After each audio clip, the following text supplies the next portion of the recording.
وافتح علينا فتوح العارفين وارزقنا فهم النبيين وحفظ المرسلين وإلهام الملائكة المقربين في عافية برحمتك يا أرحم الراحمين. سبحانك لا علم لنا إلا ما علمتنا إنك أنت العليم الحكيم ولا حول ولا قوة إلا بالله العلي العظيم. أشهد أن لا إله إلا الله وأشهد أن محمدا عبده ورسوله. اللهم صل وسلم وبارك على محمد وعلى آله وصحبه أجمعين. اللهم إنا نسألك علما نافعا ورزقا طيبا وعملا متقبلا. أما بعد. Yang saya hormati Tuan Pengerusi Surau, Timbalan Pengerusi Setiausaha Surau, Bendahari Surau, yang berusaha Barisan Ahli Jawatan Kuasa Surau Haji Maksum, yang saya muliakan Tuan-Tuan Imam, Tuan-Tuan Bilal, Tuan-Tuan Siap, Tuan-Tuan Guru, Ustaz-Ustaz, serta yang saya raikan ayah-ayah, abang-abang, Tuan-Tuan Haji, adik-adik Muslimin yang dirahmati Allah sekalian. Alhamdulillah, syukur pada Allah Subhanahu wa ta'ala kerana pada tengah hari ini kita masih lagi diberi kesempatan oleh Allah Subhanahu wa ta'ala untuk kita sama-sama datang awal, ya, bagi menunaikan solat fardu Jumaat, ya insya-Allah, yang akan masuk waktunya pada jam 1.15 tengah hari.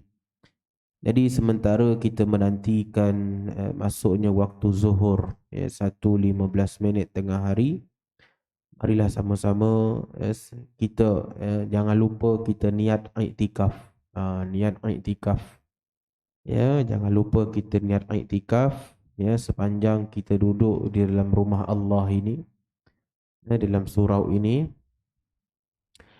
Ya, mudah-mudahan segala apa yang kita lakukan, ya, sepanjang kita duduk dalam surau ini, ya, semuanya itu akan diberikan pahala oleh Allah Subhanahu wa ta'ala, ya, kecuali tidur. Tak boleh tidur ketika khutbah Jumaat, tak boleh bersembang, tu tak dapat pahala.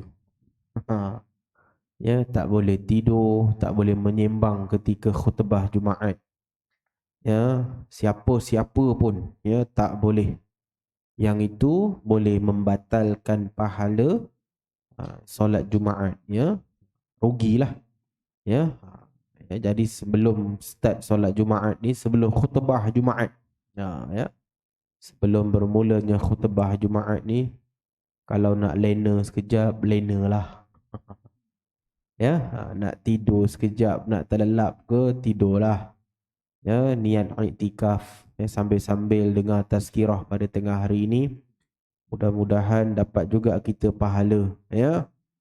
Nanti bila dah azan zuhur, khatib dah naik ke mimbar, di atas mimbar, maka dah tak boleh tidur, ya, kena segarkan mata masing-masing, ya. Jadi insya-Allah sedikit perkongsian pada tengah hari ini, ya. Ya, dan juga sebelum itu saya nak mengingatkan diri saya dan juga pada para jemaah sekalian, ya, bagi yang, ya, dah masuk ke dalam surau dan belum menunaikan solat sunat tahiyatul masjid, ya, jangan duduk dulu, ya. Jangan masuk terus duduk, ya. Kena solat sunat tahiyatul masjid 2 rakaat dulu, ya. Itu adab kita, ya, di dalam masjid, ya, sebelum kita duduk, ya. Solat sunat tahiyatul masjid 2 rakaat. Walaupun khatib sedang berkhutbah, pun tetap kena tunaikan solat sunat tahiyatul masjid, ya. Baik. Jadi sedikit tazkirah pada tengah hari ini, ya, ingin saya bawakan pada tengah hari ini, ya, sedikit peringatan buat diri sendiri, ya, tazkirah untuk diri sendiri, ya, tazkirah untuk diri sendiri, dan juga, ya, sedikit perkongsian dengan para jemaah sekalian berkaitan dengan suatu perkara yang saya rasa mungkin semua orang dah tahu, ya, semua orang dah hadap, semua orang tahu, tetapi, ya, dalam realiti pada hari ini ada segelintir masyarakat, ada segelintir, ya,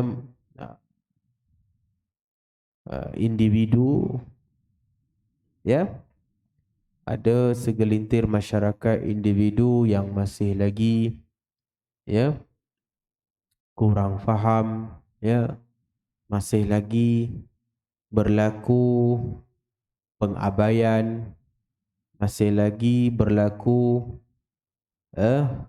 kecuaian, ya, dalam keluarga, ya. Apa yang saya nak sampaikan pada tengah hari ini, ya, berkaitan dengan, ya, uh, berkaitan dengan ya, tanggungjawab, ya, dan hak-hak suami isteri, ya, dan juga, ya, kalau sempat kita nak lihat hak-hak anak dan hak ibu bapa, ya. Ya, kenapa, ya, saya nak peringatkan perkara ini, ya, kerana pada hari ini, ya, perkara-perkara ini, ya, ya, seringkali, ya, ada orang lupa, seringkali ada orang yang tak tahu, ya. Adik-adik nanti kalau pakcik-pakcik datang, adik-adik kena ke belakang dulu, ya. Afdalnya bagi orang dewasa dulu. Tak apa, sekarang duduk tak apa. Ya, nanti pakcik-pakcik dah ramai, adik-adik kena pergi ke belakang, ya. Ya. Sekarang tak apa, ya, duduk dengar. Ya, baik. Berbalik kepada Islam menetapkan tanggungjawab dan hak-hak suami isteri. Ya. Ni perkara ni, ya, saya tekankan di sini kerana pada hari ini, ya, pengabaian berlaku, ya, ada orang masih lagi tak tahu, ya, dia tahu kahwin, ya, dia tahu menikah, tetapi dia tak tahu tanggungjawab yang perlu dia pikul sebagai seorang suami, ya, dan juga sebagai seorang isteri, ya, kedua-duanya ada, ya, berlaku ketidakfahaman, ya, tak nak ambil tahu, ya, yang dia tahu nak kahwin aja, ya, yang dia tahu nak seronok aja, ya, yang dia tahu nak cepat-cepat nikah, ya, yang dia tahu nak dapat tarikh nikah yang cantik, yang tahu hari persandingan itu kena pakai baju cantik-cantik. Pada hari persandingan, dia nak melawar, nak tunjuk dekat orang, dialah pasangan pengantin yang paling bahagia dalam dunia. Tapi, ya, di sebalik ikatan pernikahan yang disyariatkan oleh Allah Subhanahu wa taala, di sana Allah Subhanahu wa taala telah meletakkan beban tanggungjawab suami terhadap isteri dan juga isteri terhadap suami. Ya. Jadi Islam mewajibkan suami dengan perkara-perkara berikut, ya. Tanggungjawab seorang suami terhadap isterinya apa? Ya, ini sama-sama kita memperingati diri kita. Yang terlupa mungkin boleh mengingat semula, ya. Ya. Yang tak faham, insya-Allah, ya, mudah-mudahan fahamlah selepas ini, ya. Tak boleh lari daripada perkara-perkara yang akan saya sebutkan ini. Baik, ya, Islam mewajibkan suami dengan perkara-perkara berikut. Ulama sebut yang pertamanya mas kahwin. Ya. Berkaitan dengan mas kahwin, ya. Berkaitan dengan mas kahwin, firman Allah Subhanahu wa taala, A'udzu billahi minasyaitonir rajim, wa atun nisaa sadaqatihinna nihlah. Ya, sadaqallahul azim. Ya, maksudnya, dan berikanlah kepada perempuan itu mas kahwin mereka sebagai pemberian yang wajib. Ya, surah An-Nisa ayat yang keempat. Ya, berkaitan dengan mas kahwin ataupun disebut dalam bahasa Arabnya mahar. Ya, ini mahar adalah dalam bahasa Melayu dipanggil mas kahwin. Mahar ini adalah suatu perkara yang wajib. Ya, mahar adalah suatu perkara yang wajib diberikan seorang lelaki kepada isterinya, seorang suami kepada isterinya. Ya, walau dalam apa perkara sekalipun, mas kahwin itu wajib diberikan. Ya, cumanya kita pada hari ini, ya, adat kebiasaan kita yang telah ditetapkan oleh Jabatan Agama Islam Selangor, ya, adalah, yes, negeri Selangor, bagi mana-mana lelaki yang menikahi wanita negeri Selangor, yang tempat nikahnya di negeri Selangor, maka mas kahwin yang telah ditetapkan adalah minimum RM300. Ya, 300. Ya, kurang lagi tak boleh Ustaz? Tak boleh. Itu pemerintah. Pemerintahnya siapa? Jabatan Agama Islam Selangor yang telah menetapkan. Ya, dulu RM80. Murah lagi Ustaz. Sekarang dah 300. Itu maksudnya wanita-wanita Selangor ni mahal-mahal. Ya, itu baru mas kahwinnya. Ya, belum lagi cerita hantaran kahwinnya. Ya, di Selangor hari ni pun orang kita kata apa, busuk-busuk pun 15,000. Busuk-busuk pun 15,000 Ustaz. So campur 300, 15,300. Tapi sekarang Selangor dia punya akad nikahnya dah tak termasuk hantaran. Saya dimaklumkan oleh seorang pendaftar nikah imam juru nikah. Ya. Dia kata, Ustaz, sekarang Selangor dah tak ada dah. Waktu akad nikah tu lafaznya 300 sahaja. Walau berapa pun walau berapa pun hantarannya disebutkan 300 sahaja. Ya. Jadi yang pertama, ulama tekankan di sini, ni tanggungjawab suami pada isteri. Ya, kalau hutang boleh tak Ustaz mas kahwin ni? Boleh, tak ada masalah. Tapi tetap kena bayar.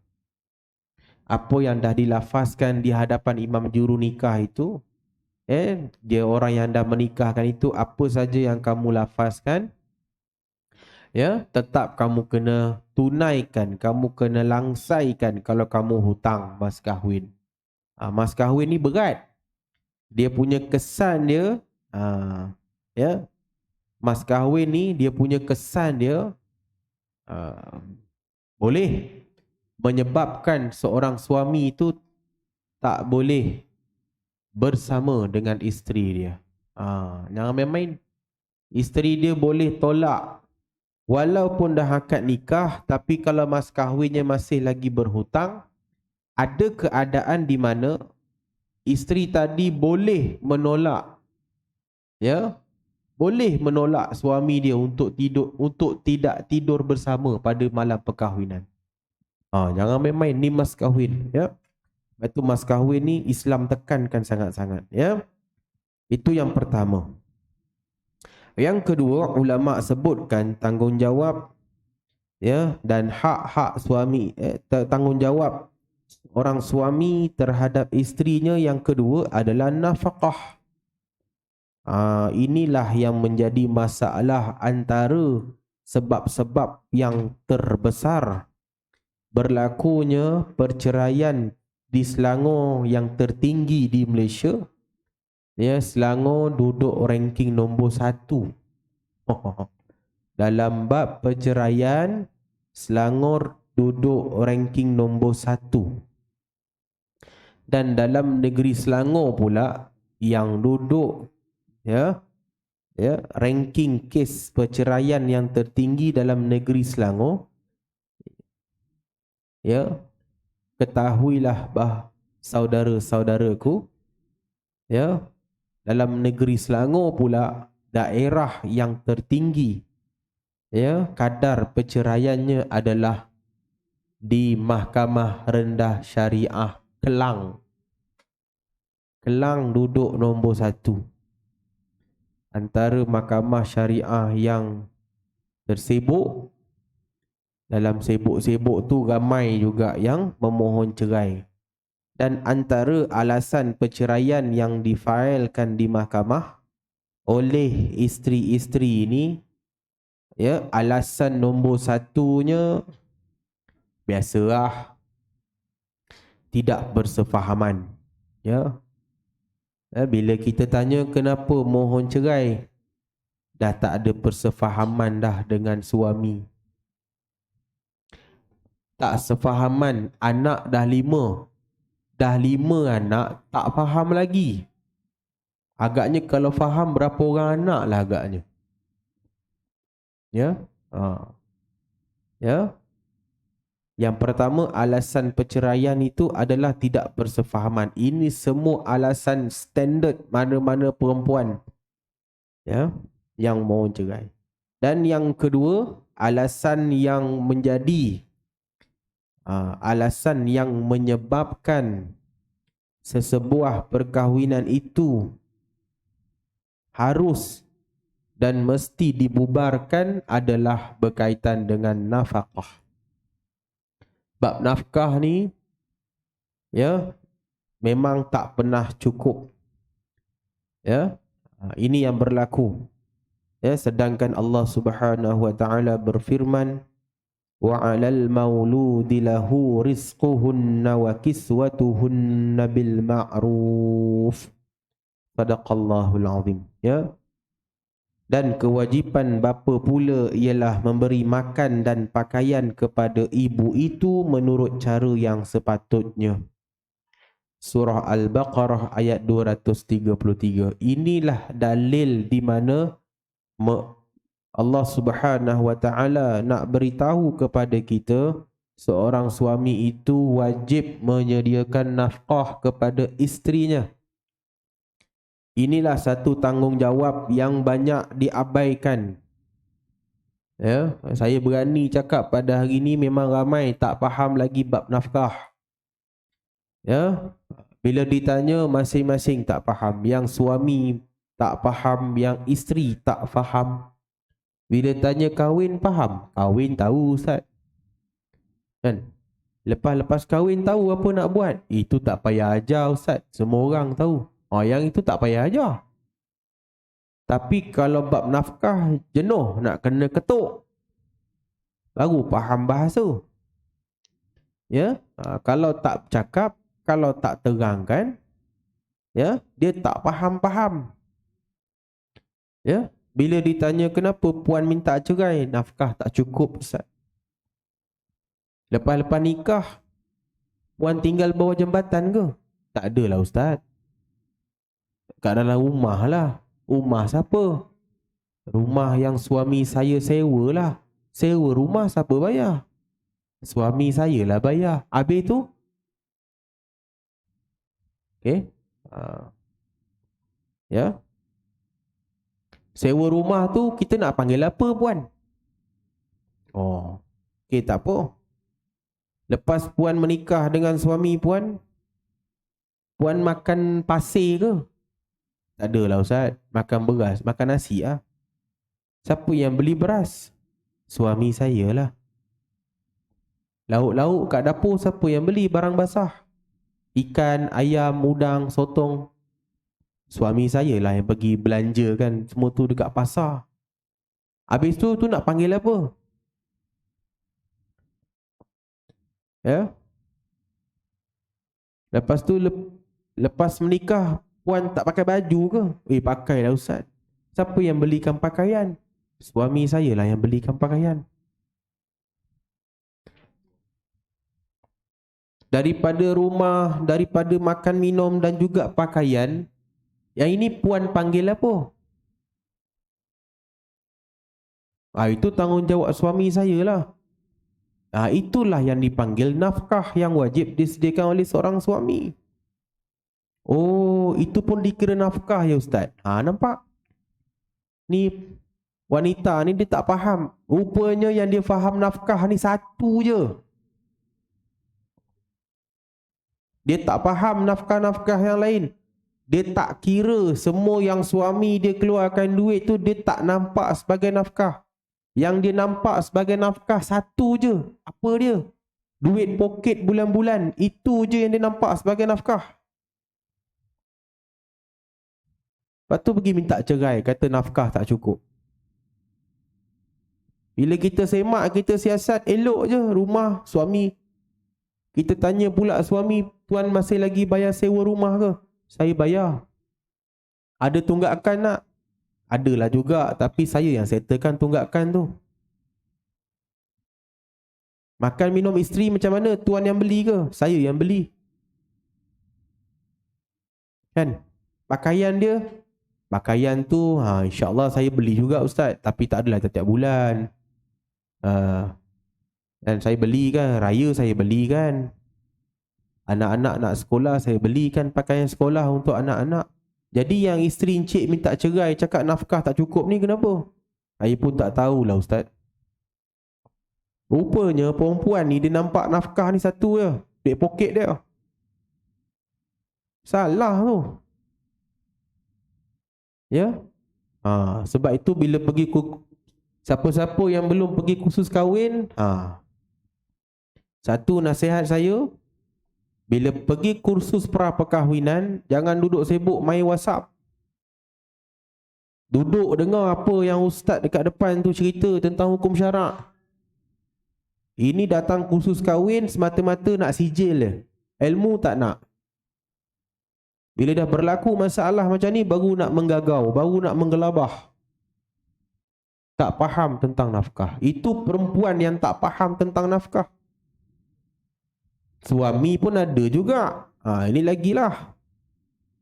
Lagi dahsyat pemahaman nafkah dia. Cik tak bagi nafkah kat isteri ke? Buat apa saya bagi Ustaz? Dia kerja, dia ada duit. Pandai-pandai dia lah. Itu lagi dahsyat. Ya? Ya? Ada yang lagi muka tak tahu malu, minta duit isteri. Beli beras. Ya, minta isteri yang menanggung perbelanjaan dapur. Minta. Ya? Dia ada duit Ustaz. Biarlah dia pergi yang beli barang dapur. Duit saya lah. Ini satu lagi ni. Ya. Ni dalam bahasa Arab dipanggil suami yang jenis al-mangku'ku wal hayunu. Faham-fahamlah. Ya. Dia tak faham. Ya, nafkah ni tanggungjawab suami. Isteri tu kerja ke? Isteri tu tak bekerja ke? Isteri tu pengarah syarikat terbesar dekat Malaysia ke? Suami tetap kena bagi nafkah. Alah Ustaz, gaji dia lagi besar daripada saya. Itu duit dia. Mana boleh kira dia kerja pakai duit dia? Mana tanggungjawab sebagai seorang suami? Itulah puncanya isteri encik filekan cerai hari ni. Berpunca daripada encik. Dia cakap kat dia kan marah pula. Mengamuk. Tapi hang tak tahu jalankan tanggungjawab. Tanggungjawab tak ada. Pemahaman nafkah tu out. Bagi 100 ke 200 ke. Sebab nafkah ni tuan-tuan yang dirahmati Allah Ta'ala sekalian, nafkah ni dalam hukum syarak tak ada jumlah yang ketetapan khas. Tak ada. Nafkah ni adalah bergantung kepada kemampuan suami. Jadi kalau bulan tu suami boleh bagi duit poket 100, bagi je lah 100. Cukup tak cukup, itu nak buat macam mana? Dah itu kemampuan suami. Ya.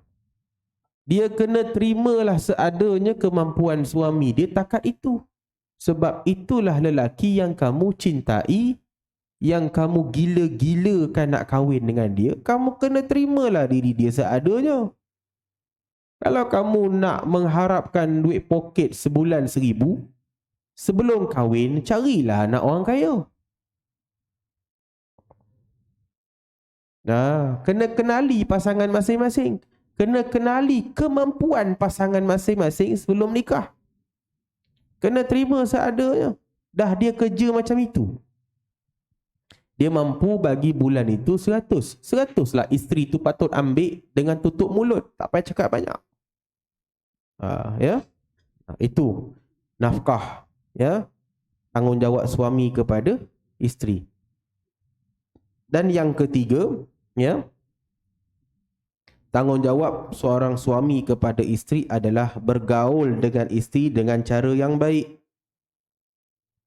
Firman Allah Subhanahu wa taala, wa'ashiruhunna bil ma'ruf. Sadaqallahul azim. Dan bergaullah kamu dengan mereka, yakni isteri-isteri kamu, dengan cara yang baik. Surah An-Nisa ayat 19. Bergaul dengan isteri dengan cara yang baik ini bercakap dengan baik, layanan kepada isteri dengan baik. Duk marah-marah, ya, jangan duk terajang dia. Ini asal balik je makan penampar. Ya, asal lauk tak ada garam je nak mengamuk, nak maki hamun.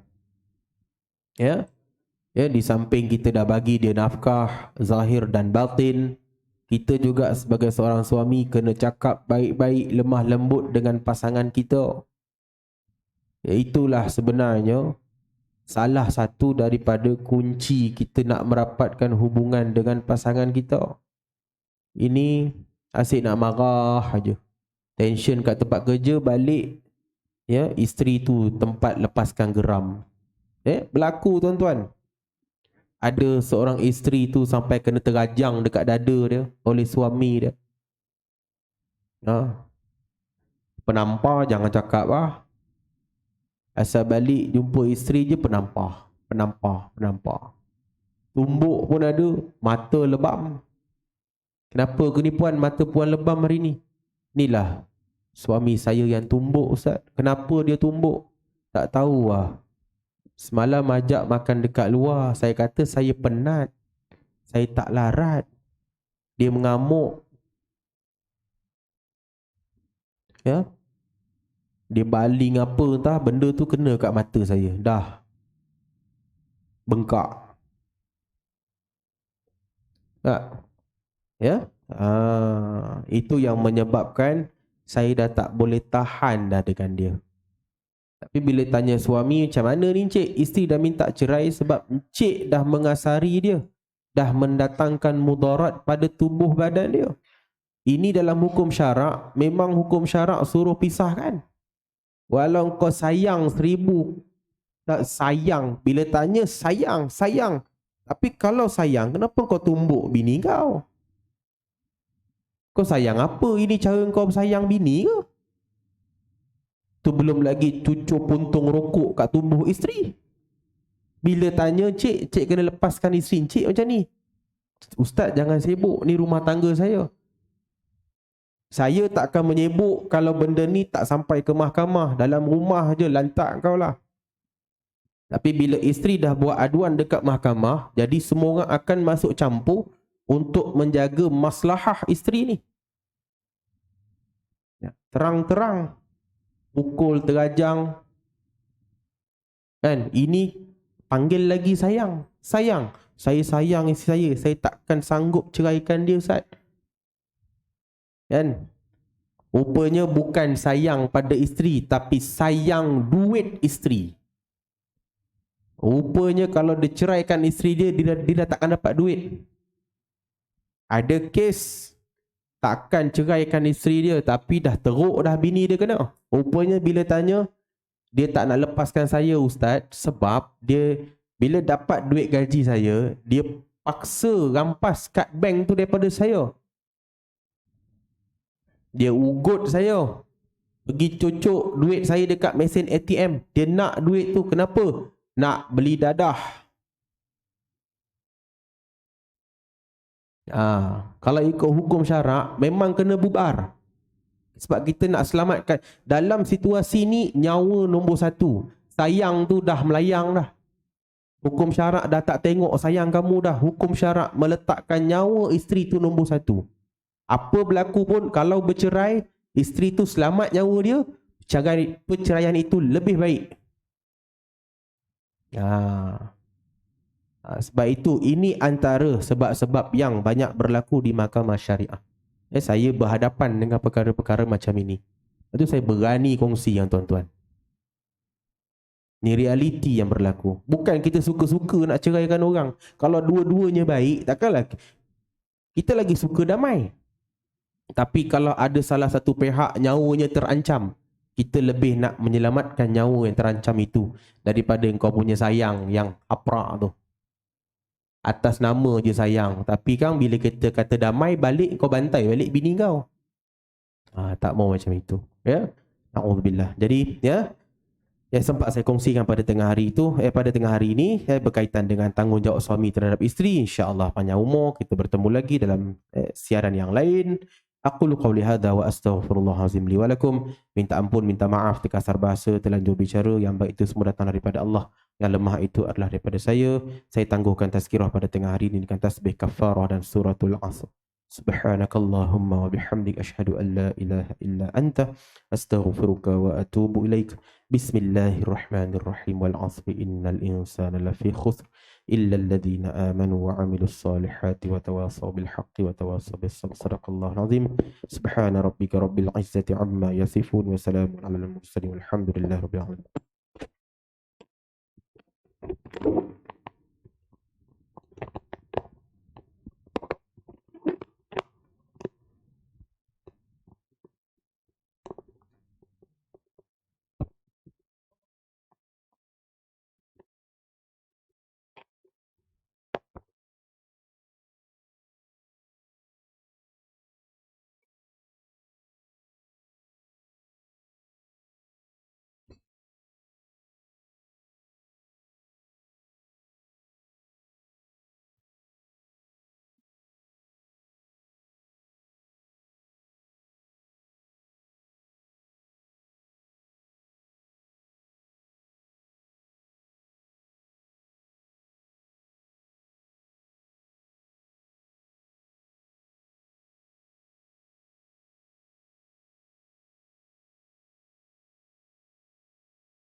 Assalamualaikum warahmatullahi wabarakatuh.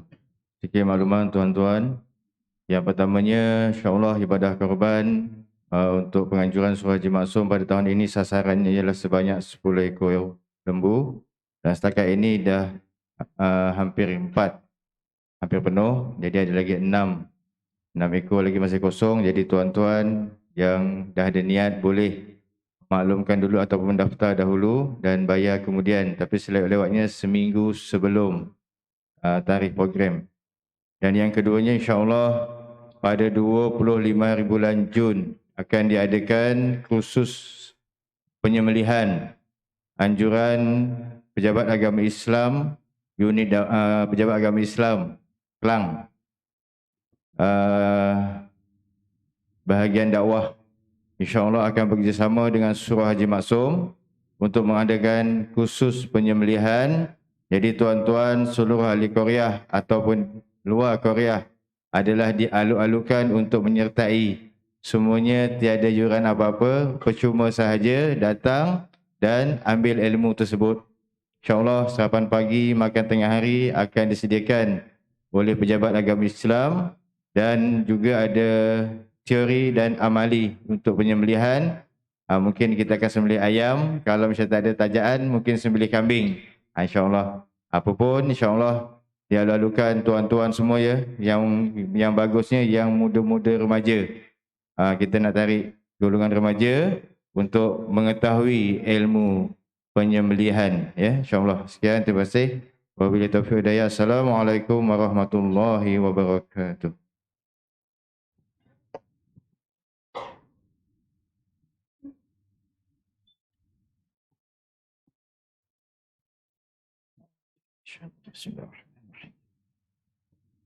إن الله وملائكته يصلون على النبي يا أيها الذين آمنوا صلوا عليه وسلموا تسليما.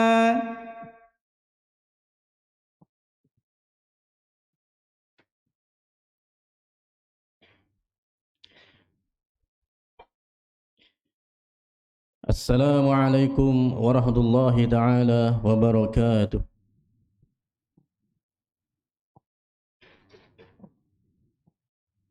Allahu akbar, Allahu akbar. Allahu akbar, Allahu akbar. أشهد أن لا إله إلا الله. أشهد أن لا إله إلا الله.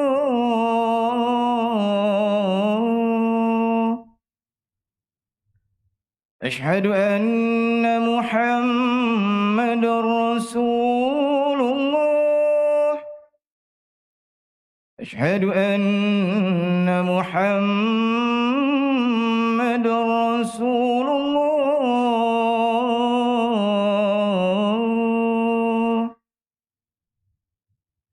هيا على الصلاة، هيا على الصلاة،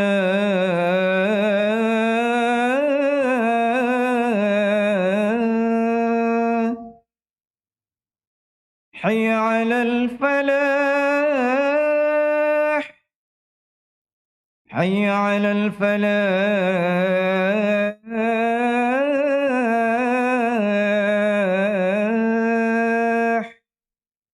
الله أكبر، الله أكبر. لا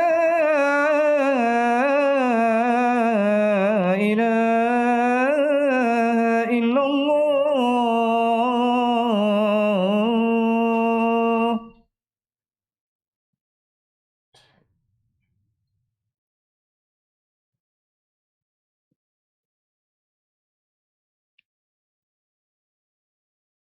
الحمد لله القائل ونضع الموازين القسط ليوم القيامة فلا تظلم نفس شيئا وإن كان مثقال حبة من خردل أتينا بها وكفى بنا حاسبين أشهد أن لا إله إلا الله وحده لا شريك له وأشهد أن سيدنا محمدا عبده ورسوله اللهم صل وسلم وبارك على سيدنا محمد وعلى آله وصحبه أجمعين أما بعد فيا أيها المسلمون اتقوا الله أوصيكم وإياي بتقوى الله فقد فاز المتقون قال الله تعالى يا أيها الذين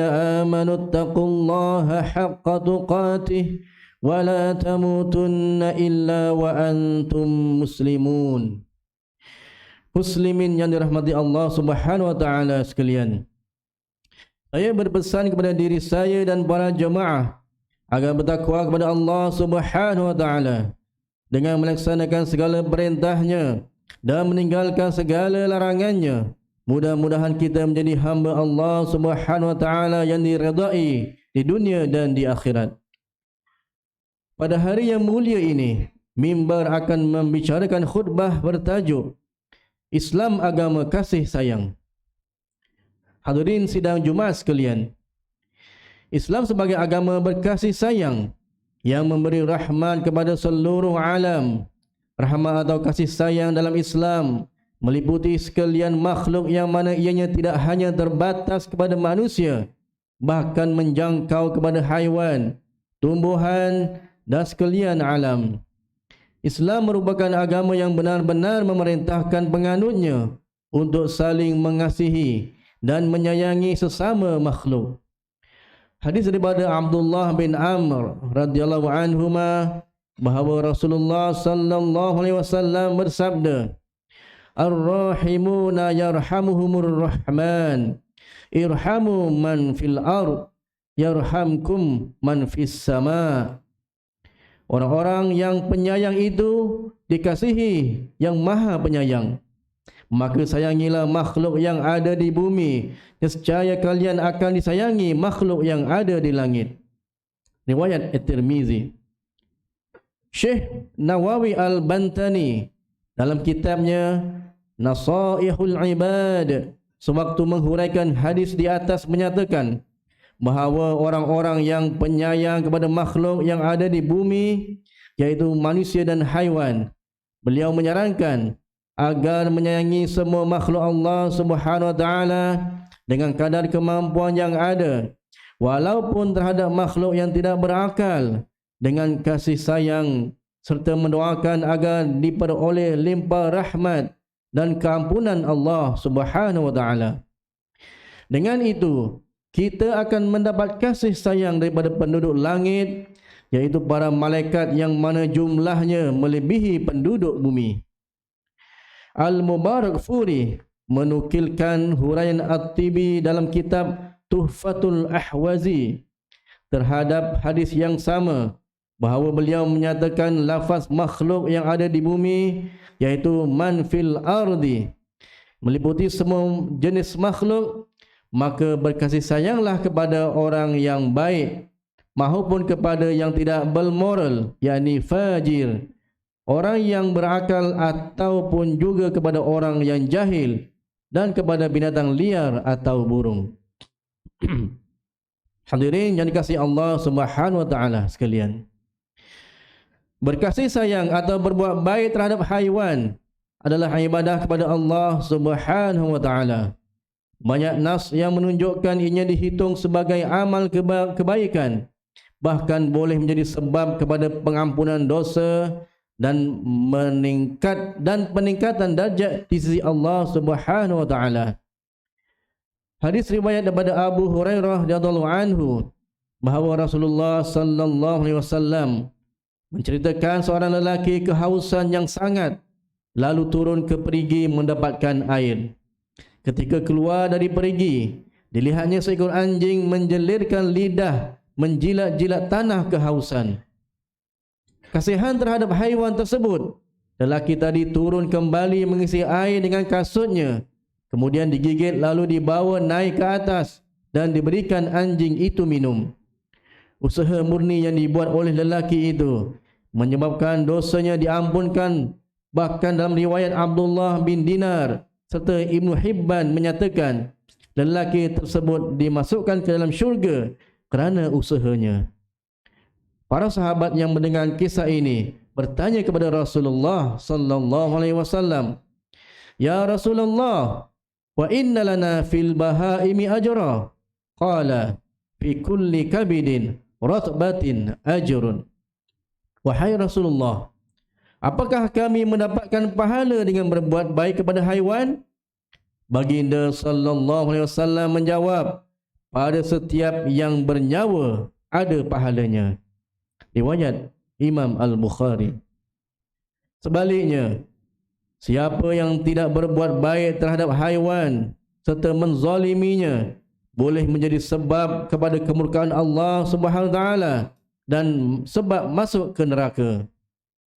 Hadis riwayat Imam Al-Bukhari daripada Abdullah bin Umar radhiyallahu anhu bahawa Rasulullah sallallahu alaihi wasallam menceritakan seorang wanita dimasukkan ke dalam neraka kerana mengurung seekor kucing tanpa diberikan makanan dan minuman sehingga mati kelaparan tanpa dibiarkan ianya bebas mencari makanan sendiri dengan menangkap serangga. Hadirin yang dirahmati Allah Subhanahu wa taala sekalian. Penguatkuasaan Akta Kebajikan Haiwan 2015 dalam kurungan Akta 772 yang mengenakan hukuman keras termasuk penjara kepada yang bersalah menzalimi haiwan di negara ini masih lagi dilihat belum berjaya membendung penganiayaan terhadap haiwan. Akhbar Sinar Harian 26 Mac 2023 yang lalu mencatatkan kes-kes kezaliman terhadap kucing seperti berikut. Pertama, November 2019, tular video seorang lelaki memasukkan seekor kucing bunting dalam pengering pakaian di sebuah dobi layan diri. Kedua, Mei 2020, rakaman video memaparkan tindakan kejam sekumpulan wanita mendera dan memijak seekor anak kucing sehingga mati. Ketiga, Februari 2021, seekor kucing ditemukan mati dalam keadaan tragis dengan keempat-empat kakinya hilang dipercayai dikerat individu yang tidak bertanggungjawab. Keempat, Mac 2023, seorang lelaki tergamak menjadikan anak kucing menerusi pengambilan ataupun adoption sebagai hidangan ular sawa peliharaannya. Dan yang kelima, Mac 2023, puluhan rangka, bangkai, cebisan organ dan daging kisar dipercayai kes kezaliman kucing ditemukan di sebuah kondominium di ibu kota. Kes-kes di atas adalah khusus berkaitan kucing. Namun wujud kes-kes kezaliman yang dilakukan terhadap haiwan belaan atau jalanan lain seperti anjing, bahkan terdapat haiwan liar, di mana Akhbar Harian Metro 25 Oktober 2021 mencatatkan sejumlah monyet liar ditemukan mati dipercayai akibat diracun.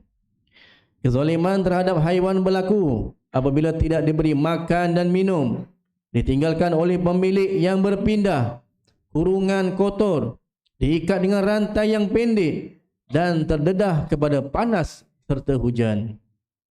Kaum muslimin yang berbahagia, sesungguhnya Islam telah menerapkan konsep ihsan, berbuat baik dan berkasih sayang dalam kehidupan terhadap sekalian makhluk. Umat Islam sejak pengutusan Rasulullah sallallahu alaihi wasallam yang disifatkan rahmat kepada sekian alam atau rahmatan lil alamin telah bekerja ke arah membela hak asasi manusia dan haiwan yang telah dicabuli dengan pelbagai jenis pelanggaran seperti penghambaan, kezaliman, pembunuhan dan sebagainya. Ketika itu, tidak ada orang lain yang menyedari perkara ini kecuali pada zaman kemudian di mana institusi, badan dan organisasi ditubuhkan bagi melindungi, membela dan menjaga kebajikan haiwan.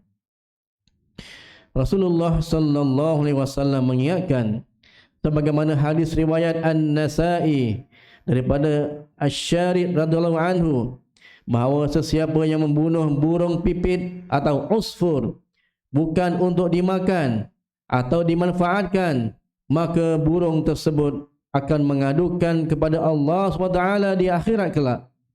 Rasulullah sallallahu alaihi wasallam mengajarkan bagaimana hadis riwayat Muslim daripada Shaddad bin Aus radhiyallahu anhu bahawa sesiapa yang mahu membunuh atau menyembelih haiwan, maka sempurnakan secara baik dengan menajamkan alatannya dan mempermudahkan sembelihannya. Rasulullah sallallahu alaihi wasallam ketika melihat seekor unta yang sangat kurus menegaskan sebagaimana hadis riwayat Abu Daud daripada As-Sahl bin Hanzaliyah radhiyallahu anhu bahawa Rasulullah sallallahu alaihi wasallam bersabda, bertakwa atau takutlah kalian kepada Allah Subhanahu wa taala dalam menguruskan haiwan dengan menungganginya secara baik dan memakannya secara baik. Abu Dzar radhiyallahu anhu meriwayatkan Rasulullah sallallahu alaihi wasallam menyampaikan sebuah hadis qudsi bahawa Allah Subhanahu wa taala berfirman, "Ya ibadi, inni haramtu zulma ala nafsi wa ja'altuhu bainakum muharraman fala tazalamu." Wahai hamba, aku telah haramkan bagiku kezaliman dan aku juga telah menjadikannya haram dalam kalangan kamu, maka janganlah kamu saling berbuat zalim. Riwayat Imam Muslim. Hadirin yang dimuliakan, mengakhiri khutbah ini, marilah kita sama-sama menghayati dan mengambil pengajaran yang berikut. Pertama, umat Islam adalah mengetahui bahawa Islam adalah agama yang membawa rahmat kepada seluruh makhluk, sama ada manusia, haiwan, tumbuhan dan sekalian alam. Kedua, umat Islam adalah memahami bahawa berkasih sayang atau berbuat baik terhadap haiwan adalah ibadah yang boleh mengundang keredaan dan pengabaian terhadapnya boleh mengundang kemurkaan Allah Subhanahu wa taala. Ketiga, umat Islam adalah menyedari bahawa isu kezaliman dan penganiayaan terhadap haiwan dapat dibenteras dengan memupuk perasaan ihsan serta mewujudkan kesedaran dalam masyarakat. A'udzu billahi minasyaitonir rajim. Wa ma min dabbatin fil ardh wa la dha'irin yadhiru bi janahihi illa umamun amsalukum ma farratna fil kitabi min syai' thumma ila rabbihim yuhsyarun. Dan tidak seekor pun binatang yang melata di bumi, dan tidak seekor pun burung yang terbang dengan kedua sayapnya, melainkan mereka umat-umat seperti kamu. Tiada kami tinggalkan suatu pun di dalam kitab Al-Quran ini, kemudian mereka semuanya akan dihimpunkan kepada Tuhan mereka, yakni untuk dihisab dan menerima balasan. Surah Al-An'am ayat 38. Barakallahu li wa lakum fil Qur'anil azim wa nafa'ani wa iyyakum bima fihi minal ayati wadh-dhikril hakim wa taqabbala minni wa minkum tilawatah innahu huwas sami'ul alim. Aqulu qawli hadha wa astaghfirullahal azim li wa lakum wa lisairil muslimina wal muslimat fastaghfiruh innahu huwal ghafurur rahim.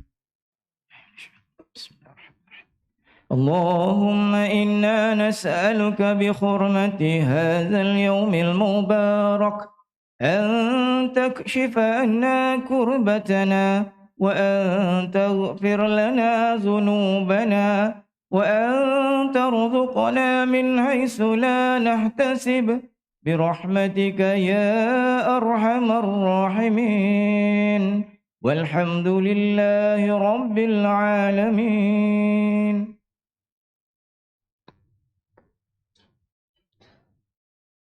الحمد لله الذي جعلنا من المسلمين ورزقنا من الطيبات. أشهد أن لا إله إلا الله وحده لا شريك له، وأشهد أن محمدا عبده ورسوله.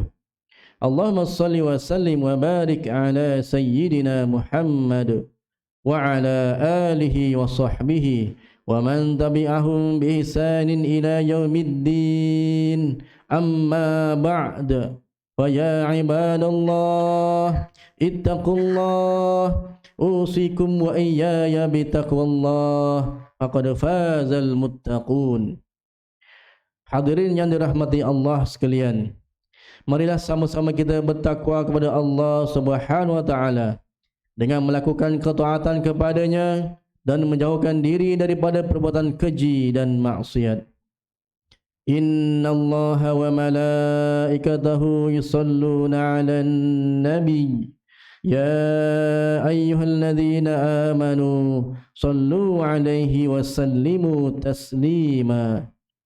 Allahumma salli wa sallim ala sayyidina Muhammad wa ala alihi wa ashabihi ajma'in. Allahumma ighfir lil muslimina wal muslimat wal mu'minina wal mu'minat al ahya'i minhum wal amwat innaka sami'un qaribun mujibud da'awat wa ya qadiyal hajat. Allahumma a'izzal islam wal muslimin wa ahlikil kafarata wal mubtadi'ata wal musyrikin. Allahumma inna nas'aluka wa natawassalu ilaika bi nabiyyikal amin wa nas'aluka bi asma'ikal husna wa sifatikal uzma an tahfaza bi aini inayatikar rabbaniyah wa bi hifzi biqayatikas samadaniyah jalalata malikanal mu'azzam Sultan Selangor Sultan Syarafuddin Idrisyah Al-Haj Ibni Almarhum Sultan Salahuddin Abdul Aziz Syekh Al-Haj. Allahumma adimil auna wal hidayah wat taufiq was sihhata was salamata mink liwali ahdi Selangor Tengku Amir Syah Ibni As-Sultan Syarafuddin Idrisyah Al-Haj fi amni wa salahi wa afiyah bimannika wa karamika ya dzal jalali wal ikram. Allahumma atil umrahuma muslihain lil muwazzafin wal ra'iyyati wal bilad wa balligh maqasidahuma li tariqil huda war rasyad. Ya Allah, kurniakanlah petunjuk kepada kami untuk mendirikan solat fardu 5 waktu secara berjamaah, menunaikan zakat melalui lembaga zakat Selangor, mewakaf harta melalui Perbadanan Wakaf Selangor dan menginfakkan harta pada tabung infak jariah umat Islam Selangor dan kepada anak-anak yatim melalui Yayasan Islam Darul Ihsan. Jadikanlah kami antara hamba-Mu yang menjaga amanah. Kuatkan iman kami agar menjauhi perbuatan khianat serta jauhkan kami termasuk dalam golongan yang mengabaikan tanggungjawab, dan jauhi negeri dan negara kami daripada kehancuran disebabkan perbuatan rasuah. Serahkan tanggungjawab memimpin negara kami kepada hamba-Mu yang amanah dan jujur, serta tegas lagi berani menegakkan kebenaran dan melaksanakan keadilan berlandaskan syariah. Jadikanlah ya Allah masjid dan surau di negeri Selangor rumah-rumah-Mu yang aman, mempersatukan dan menjadi nadi kekuatan ummah. Allahumma ya dafi'al bala idfa'anna hadzal waba wal bala wal marad wasyada'id wal mihan bilutfika ya latif innaka ala kulli syai'in qadir wa bil ijabati jadir. Rabbana hab lana min azwajina wa dhurriyyatina qurrata a'yun waj'alna lil muttaqina imama. Rabbana atina fid dunya hasanah wa fil akhirati hasanah wa qina adzaban nar. Ibadallah, inna Allah ya'muru bil 'adli wal ihsan wa ita'i dzil qurba wa yanha 'anil fahsya'i wal munkari wal baghi ya'idzukum la'allakum tadhakkarun. Wadhkurullahal 'azim yadhkurkum washkuruhu ala ni'amihi yazidkum was'aluhu min fadlihi yu'tikum wala dzikrullahi akbar wallahu ya'lamu ma tasna'un. Aqimus salah.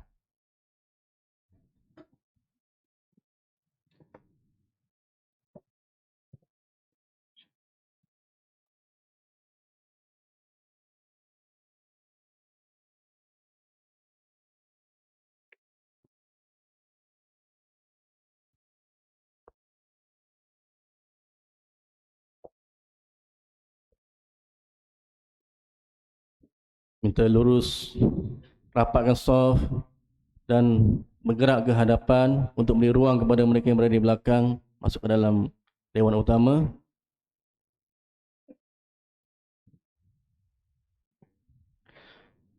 Istawu sufufakum.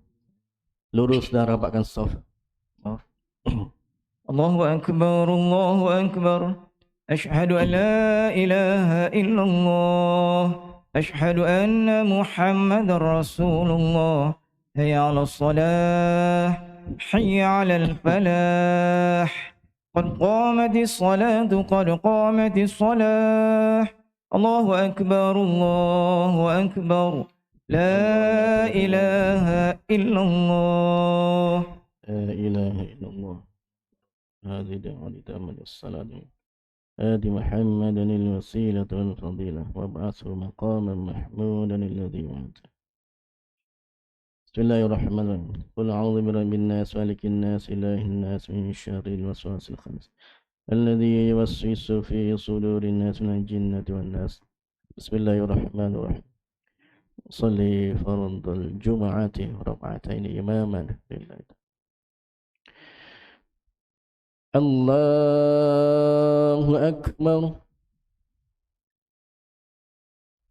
الله أكبر كبيرا والحمد لله كثيرا وسبحان الله بكرة وأصيلا وجه للذي غفر السماوات حنيفا مسلما وما لا شريك إن صلاتي وزكي وما أحب لا شريك له كانت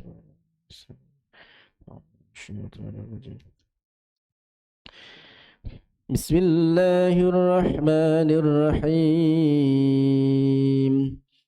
الحمد لله رب العالمين الرحمن الرحيم مالك يوم الدين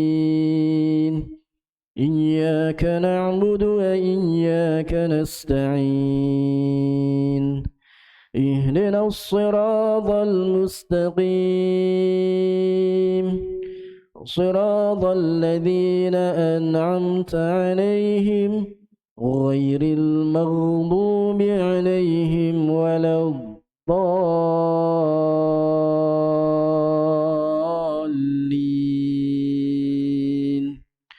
آمين.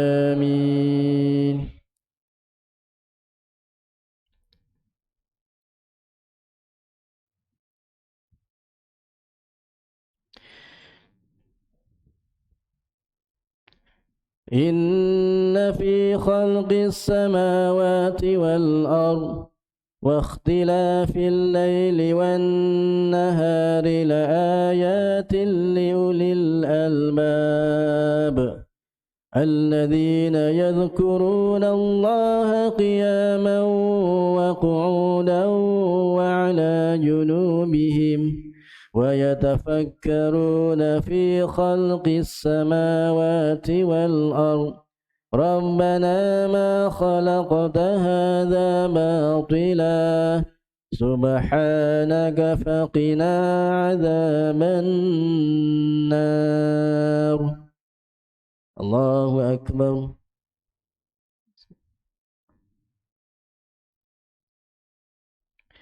سمع الله لمن حمده. الله أكبر.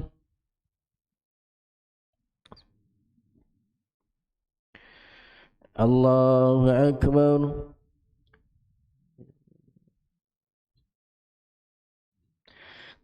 الله أكبر.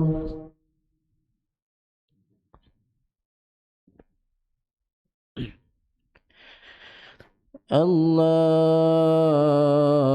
أكبر.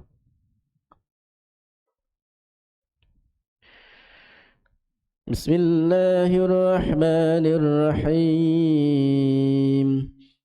الحمد لله رب العالمين الرحمن الرحيم مالك يوم الدين إياك نعبد وإياك نستعين اهدنا الصراط المستقيم صراط الذين أنعمت عليهم غير المغضوب عليهم ولا الضالين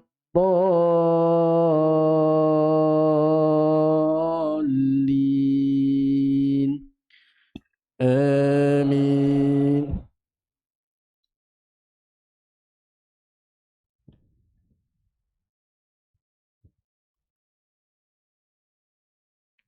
بسم الله الرحمن الرحيم. قل أعوذ برب الناس ملك الناس إله الناس من شر الوسواس الخناس الذي يوسوس في صدور الناس من الجنة والناس. الله أكبر.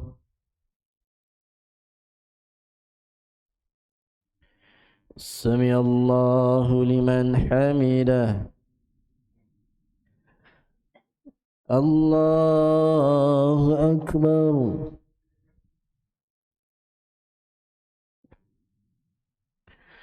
الله أكبر.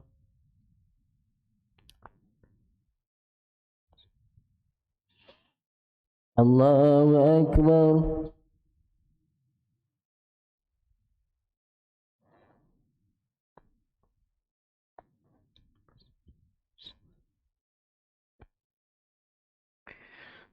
الله أكبر.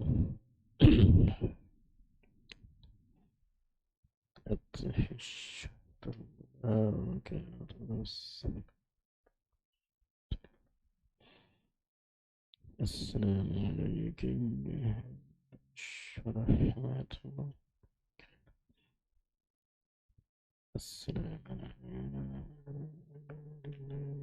السلام عليكم.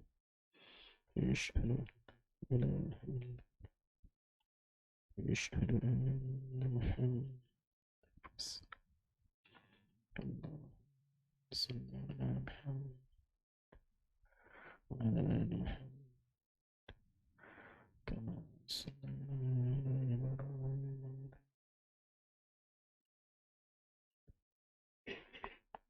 كما باركت على إبراهيم.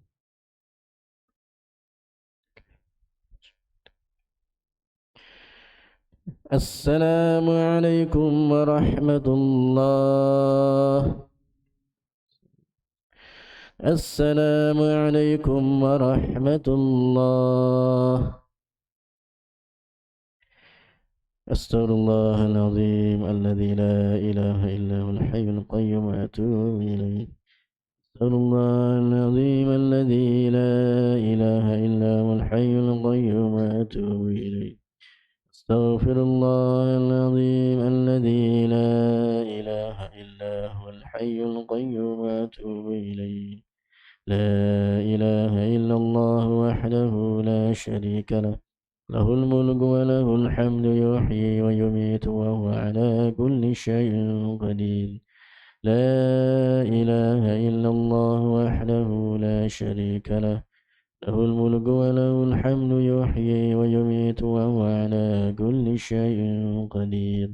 لا إله إلا الله وحده لا شريك له له الملك وله الحمد يحيي ويميت وهو على كل شيء قدير الله لا إله إلا هو الحي القيوم لا تأخذه سنة ولا نوم له ما في السماوات وما في الأرض من ذا الذي يشفع عنده إلا بإذنه يعلم ما بين أيديهم وما خلفهم ولا يحيطون بشيء من علمه إلا بما شاء وسع كرسيه السماوات والأرض ولا يؤوده حفظهما وهو العلي العظيم الفاتحة